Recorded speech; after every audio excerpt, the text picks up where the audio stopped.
ça va arriver très vite.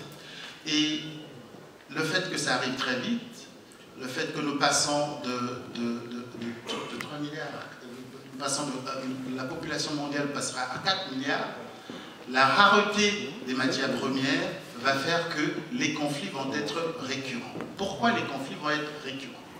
Parce que l'impérialisme est pratiquement terminé, puisque la conquête des territoires ne va plus se poser, mais nous allons assister à la conquête des différents marchés.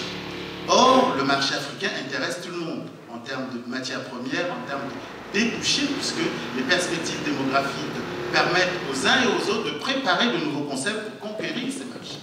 Et nous, diaspora, nous devons commencer, nous devons nous transformer actuellement en laboratoire d'idées pour faire face à ces conflits, à cette récurrence de situations conflictuelles. Et apparemment, quand on observe, nous sommes toujours désarmés, nous avons toujours, comme on dit, une guerre de retard. Il va falloir peut-être qu'on porte l'attention et la réflexion sur ces différentes situations, parce que la situation centrafricaine est pour moi une introduction, et la démonstration de la confluence d'intérêts des superpuissances par rapport à un pays ou par rapport à un besoin.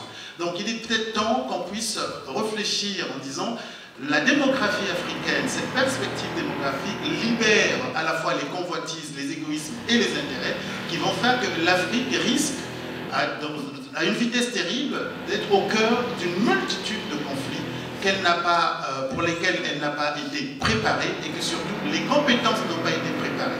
Et je pense que ce genre d'espace d'expression publique doit nous permettre à nous tous d'échanger, et je l'attends parce que je ne voudrais pas faire un monologue, j'espère par la suite échanger avec vous, mais surtout il faudrait qu'on réfléchisse comment faire face aux convoitises, comment faire face aux autres qui sont si bien organisés, qui anticipent, qui ont une prospective dans la réflexion, c'est-à-dire 30-50 ans, ils savent déjà ce qui va se passer. À nous, qui sommes toujours dans l'attente de l'aide, j'ai toujours à côté, qui sommes toujours dans l'attente de l'aide à la fois de la réflexion des autres et surtout des moyens, à nous, que devrons-nous faire par rapport à ces convoitises? Qu'est-ce que nous transmettons aux enfants comme outil de réflexion pour pouvoir faire face à ce que l'Afrique sera dans 30 ans? Je vous remercie.